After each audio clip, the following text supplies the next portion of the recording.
মাত্র 3টা টিপস জানা থাকলে আমরা যে কোনো রাইটিং অংশ খুব সহজে মুখস্থ করে ফেলতে পারি। সেটা হতে পারে paragraph, dialogue, composition, email, letter, যে কোনো কিছু। শেষের টিপসটা তো খুবই গুরুত্বপূর্ণ।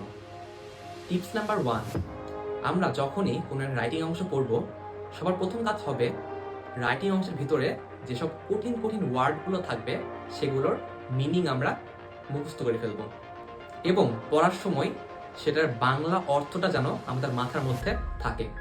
এতে করে আমাদের ব্রেন সেটাকে খুব সহজেই স্টোর করে রাখতে পারবে।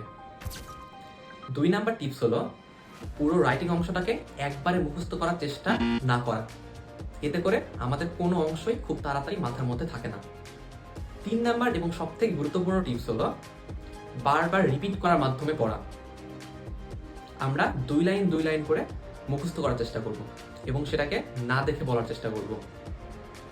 2 লাইন হয়ে যাওয়ার পরে পরবর্তী 2 লাইন মুখস্থ করব এবং প্রথম থেকে সেই লাস্ট 2 লাইন পর্যন্ত আমরা না দেখে বলার চেষ্টা করব। এইভাবে না দেখে বললে আমাদের ব্রেনের উপর একটা প্রেশার ক্রিয়েট হবে এবং যেটা আমরা মুখস্থ করতে চাইছি সেটা আমরা আস্তে আস্তে খুব সহজে মনে রাখতে পারবো।